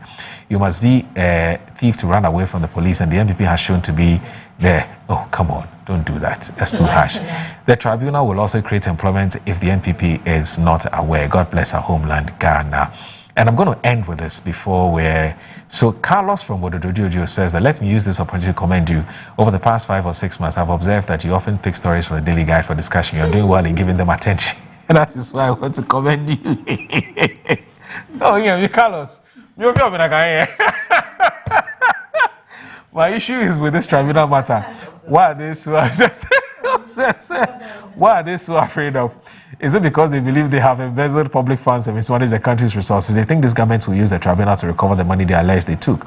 Since the regular court system is often slow and they believe they can take advantage of those delays, they fear that under the tribunal they may not have the opportunity and that the money could be recovered from them. That is why they are making so much noise. Where was about it? As for Dr. Mahmoud Bawumia, where was he during the 8 years when he was in power? In my opinion, he now speaks for the sake of speaking. His statements no longer carry the same weight, and many Ghanaians do not pay much attention to them. It's only people like you who try to highlight his comments and keep them relevant. Oh, Charlie, why is giving it to me what I thought today? But many Ghanaians believe he's no longer politically relevant. Carlos, and I say, God bless you. Well, look at me, okay, make me now. Carlos. Anyway, so Abdul Basit, I beg you just 1 second. Abdul Basit says that Alhaji Mora, your esteemed panelist, what a superb submission by my sister Amma. President Mahama is an accomplished Democrat and will not undertake any action that could tarnish his remarkable legacy. He is resolute in his conviction that 2 terms signify precisely 2 terms. Wow, there's plenty. So Alfred Kojo, hey, your message is very long. He says, I was shocked listening to Dr. Alhaji Mahmoud Bawumia pleading with President Mahama not to assent to the tribunal bill. The chairman of the Judicial Committee is an NPP MP, and NPP MPs on that same committee voted unanimously for it. In any case, I'll check the Hansard and check this because I've heard 2 different accounts of what happened in Parliament, so we'll check. In any case, why is the MPP scared of the tribunal bill? They should rest assured that we are no longer in a military rule. The president will definitely assent to this bill so it can achieve this purpose. In 2016, the MPP promised an office of the special prosecutor and created it, even though we already had Iyoko BNI and the Attorney General fighting corruption. Dr. Bawumia and the MP should stop wasting our ears. They are no more Ghanaians than all of us, than the rest of us. Alfred Kojo Trados, Deputy National Organizer, Aspirant. Alfred, great guy. Solid guy, Alfred Kojo Trados. And then let me end with this one. It's just 2 sentences. Musa Abata from Asawasi said the tribunal bill is a manifesto promise that deserves full support. Those who have done nothing wrong should have no reason to fear, as its purpose is to promote accountability, not persecute innocent people. The opposition's concerns are premature. The law should be allowed to take effect and be assessed based on its implementation.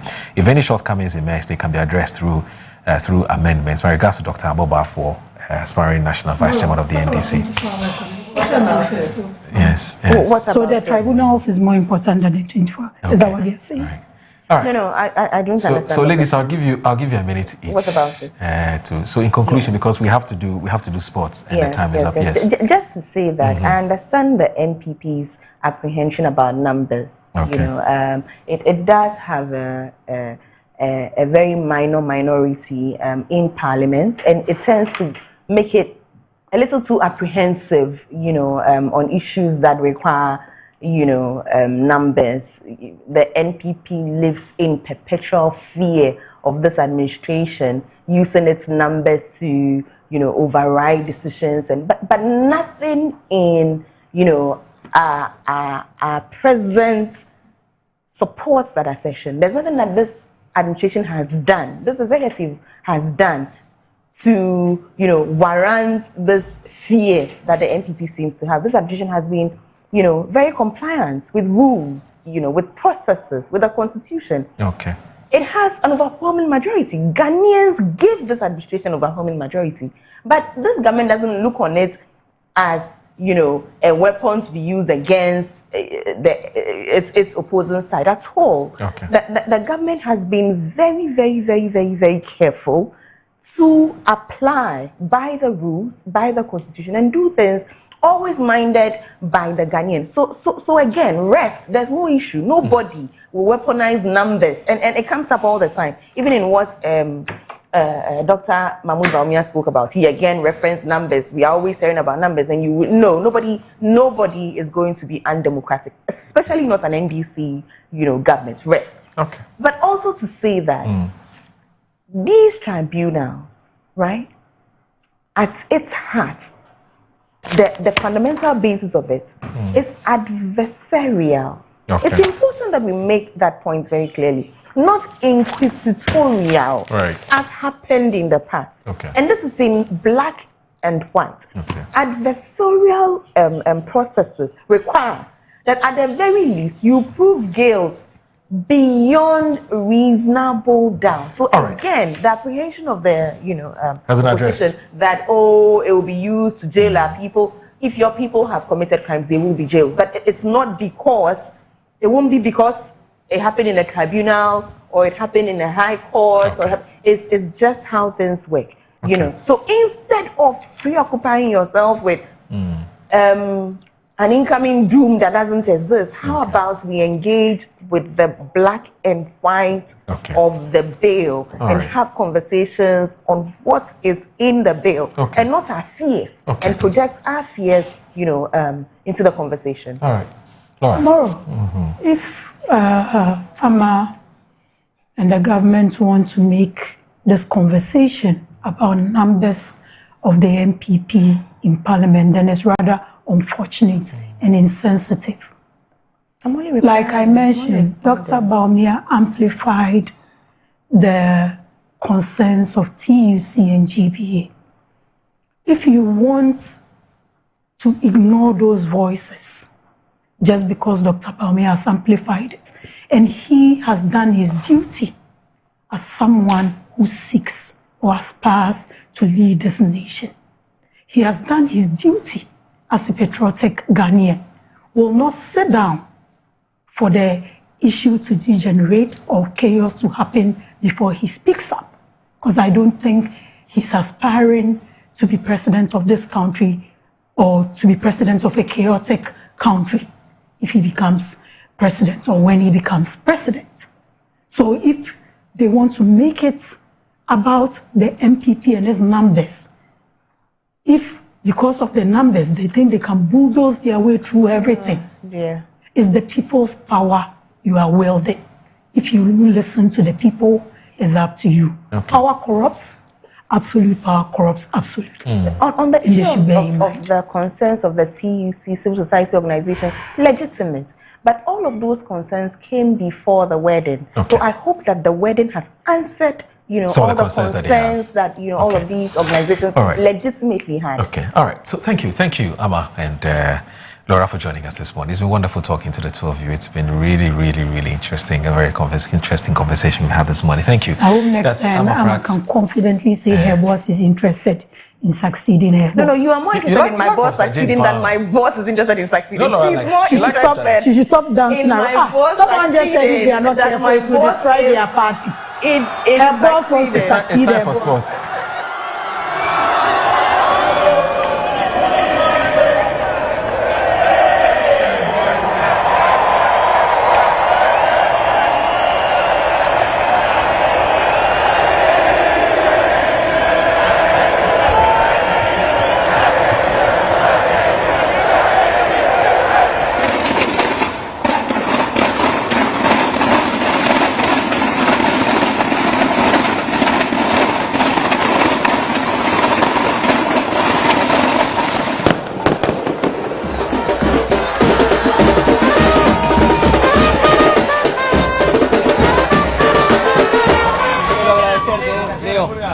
Te quiero, gracias, Leo.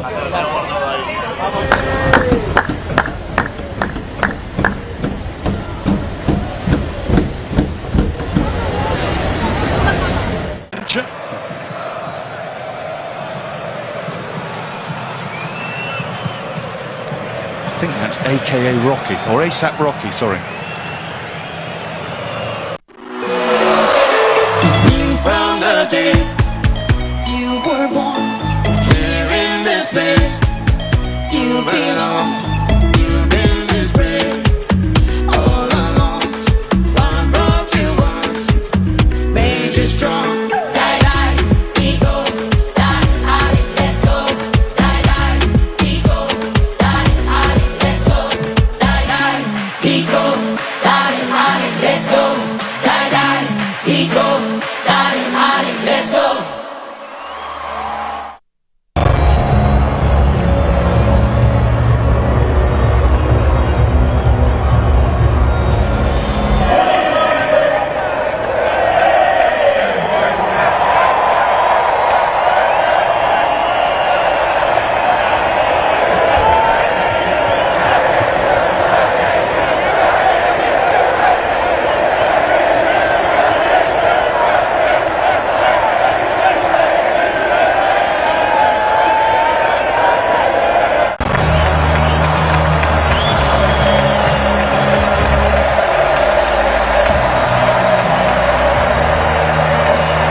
All right, so World Cup Digest, that's what is up next. In the next 10 minutes, that's what we're going to be doing.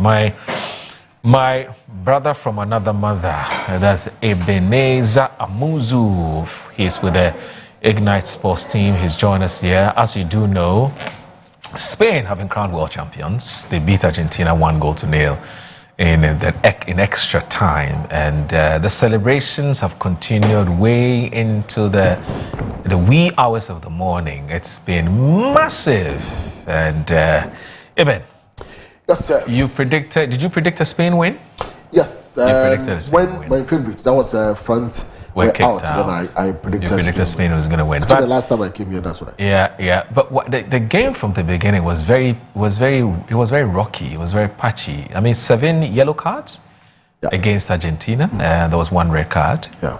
And what strategy was that? When it came to fight instead of play football? Yes, I think that from the onset, they realized that they could not keep the ball more than the Spaniards of Spain. Yes, so they decided to play a rough game and then manage the time. Right. But you see, when you are playing against a side that has more than 6 players from FC Barcelona, you have to be careful because they already have a pattern of play that they are always used to. So they control the pace of the game, they pass accurately, they make sure they control the tempo of the game.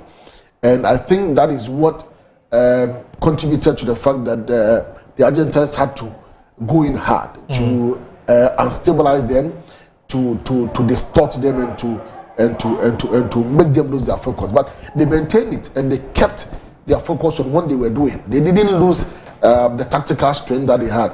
They kept on playing interpositional passes and all that, and that also frustrated Argentines. So I think for the first time I saw Messi was frustrated. That was the first time I saw him frustrated and complaining to a referee that he had to show somebody a yellow card for using verbal abuse and all that. Those are signs of frustration. I think that Luis Lafuente did a good job with the El Ajro of Spain. They did so well. They played well. I was very much convinced after 15th minute that Spain are going to be champions of the world. And here we are. Interesting. So European champions and world champions as well. Congratulations to Spain, is it? Yes, they deserve it. They did a human job. Yeah. They deserve it. So quite clearly, the Argentine coach got it wrong in terms of strategy. Yes. Laro Scolani, I think that he also has materials. He has good materials. But when the Spaniard started playing the tiki-taka, passing here, passing there, and all that, I think that he should have been able to adopt a different strategy than to sit back, play the rough game, and then frustrate them. Maybe that was also the only option that he could deploy. So maybe they have to win and they won. All right. I mean, Lionel Messi obviously wanted to have retire in grand style. He's 39, isn't it? Yes, 39 years. He would have wished that he won the cup at the whilst retiring. But unfortunately, that didn't happen. You could see he was very emotional. Yeah. Very emotional, Messi. So 4 times Argentina have gone to the finals. They won 2, lost 2. I think it's fair. And so, say Spain. This is the the first one that they won was in 2000. 2010. Oh, 2010. Sorry. Yes. And So 16 years after, they are back in the game. So twice world champions. All right. So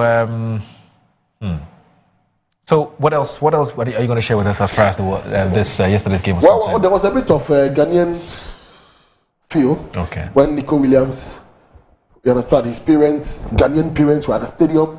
He acknowledges that he's a Ghanaian. Gave the medal to the mom and acknowledged the hassle the mom went through crossing the Sahara Desert to Spain. This was some piece of interesting stuff that he acknowledged. I think the mother was so proud. The guy said, if not the mom, he wouldn't have been here. The mom sacrificed the life that she could have lost crossing the Sahara Desert, joining Spain and giving birth to him. So I think it's very interesting, and I think Ghanaians also had their bit because Nico Williams is a Ghanaian. He has a Ghanaian parent, so we also enjoyed a bit by seeing Spain lift down the trophy. But you see, I believe that the World Cup has been dented a bit. People are complaining about that red card, Donald Trump talking about it, reversal, some decisions and some perceptions about the World Cup. I think that FIFA should sit up well, and then in the 2030 World Cup, they should iron all the problems out so that we have a very good World Cup that everybody will feel that these are the deserved world champions or whatever. But for now, I think that people will not erase all those black stains in their mind. They need to rewrite the wrongs so that at least that credibility we are still going to have it. FIFA's motto is fair play, so we have to see that fair play always in the games. I believe that Ghana also have learned lessons. The real post-mortem is about to start. I don't know whether there will be a commission of inquiry or not. I don't know whether the Ministry of Sports and Recreation will have to address Ghanaians on what went on in US of A or not. We are waiting for the time. It's going to unfold. I'm sure there are a lot of things coming up. Now they have to announce if Coach Carlos Queiroz has penned down the 2 years contract or not. A lot of things will come up. So let's wait for time. Let's give time some time. We are hopeful that, in fact, the president confirmed in a statement when they went to hold that the coach should keep the players, improve upon them. What it means is that he's going to stay with us. Have you seen today's Herald? No. You gave me a clue earlier in your commentary. It says Black Star selection in 2026 World Cup ticket profiteering scandal out. $60 tickets sold between $700 and $800. So it looks like there's something in the horizon. We are waiting. Something in the horizon. I was told by the sports committee in Parliament last week on my show that the Ghana Football Association will be coming to Parliament. The Ministry of Sports and Recreation will be coming. The Minister will be coming. The National Sports Authority will be coming. And we are going to hear issues. So let's wait for that time. All right. So I have 2 quick things to do. Anyway, thanks, Eden. But let's acknowledge the sponsors. I'm sure before you go, you have to do us the honors. There were people and organizations that made it possible for us to bring the coverage of the World Cup to our viewers. I'm sure that you would want to acknowledge them before you take leave. Exactly. Okay, who are they? Okay, so Kel Charcoal Toothpaste. Yes, they really supported us, and I'm sure you know that early morning when you wake up, you have to use the paste, and of course, Kel Charcoal Toothpaste is the best that I can recommend for you, and it gives us good breath, also whiter teeth, reduces dental plaques, makes the gem healthy and strong, and then also prevents cavity and stomach upset. Then the most important one, Okay. It controls hangovers. Very important for our friends. Okay. I'm sure you're not part of it. It's so also Estate Masters also are supported really well. And of course, if you want to get a beautiful land, a land that is litigation free, you have to contact Estate Masters, and then they'll give you a yeoman's job. Litigation free land in this worker period, it's only gettable or affordable with Estate Masters. 0503 0500 304 441 0500 304 441 to grab a land. Also Fruit Tech, the small chops, snappy nuts and all that. Very interesting bites, very interesting taste that I had the other day. Very interesting. I don't know if you've had some, but it's so enjoyable. Nice, yes. nice. So you can also contact them to get your piece, or you want to sell, you can contact them on 0243 609 271 0243 609 271. Also EBA phones, very interesting package for Ghanaians. You would want to use an iPhone XR 217 Pro Max. All you have to do is to provide your a documentation that you're a worker at this particular firm, or you only bring Ghana card to get your identity, and then 40% off the stipulated amount of the iPhone that you want, and then you are good to go. You go home with an iPhone. You understand? So you can come to the Circle branch, American Mall opposite Odo Rice. Also, you can locate us in Takoradi Market Circle opposite First Samuel Enterprise, and also Kumasi Edum Prisons Runabout, inside Ejikum building. You can call us on 0200 689170. Then also Jimmy Dental Clinic. They work on your teeth for you. If you have problems, you want to wear gold, silver, you want gold, you can go there, then I'm sure Dr. Efripo will do that for you. Yes. So you're done. Yes. Thank you so very much for your time. It's been good to having you. I realize our time is fast. Yes. Time is of essence. So happiest birthday to my phenomenal niece Rhoda of Chief by Best. On this special day, I pray that God surrounds you with abundant blessings, grant you wisdom, favor, good health, and endless happiness. And it says that may this new chapter bring greater purpose, success, and fulfillment in all that you do. With love, always, your favorite Auntie Cecilia Kari Asari. And then also, on your birthday, we don't just celebrate another year. We celebrate a life that has touched so many. You are a true gem in our lives, a great mentor who teaches by example, a leader, not a boss, a father who cares for all. Samara Company Limited is stronger because of you. Now, may this new chapter bring you peace, health, and all the blessings that you deserve. Happy birthday, Prof. We love and appreciate you from the management and staff of Samara Company Limited. And don't forget to discover MNC Group Global, your #1 partner in minerals and food commodities, trading, real estate development, and then also general logistics, procurement, management, consultants, investment advisory, import and export. They have headquarters in East Legon, Accra, Ghana. MNC Group, they have offices in Hong Kong and Guangzhou, in China, Johannesburg, in South Africa, and so on and so forth. So if you want to maximize your value in every deal, please call them now on 0302 998 246, 0302 998 246, or 02655 05337. MNC Group, totally reliant. Before I go, how can I forget Uncle Ebo White, as we affectionately call him? He's a playwright. He's a director, and he's a theater director. I can go on and on and on and on. Uncle Ebo White, today you're celebrating your birthday. I'm not sure what his age is, but today he's celebrating his birthday. I want to say a happy birthday to you, Uncle.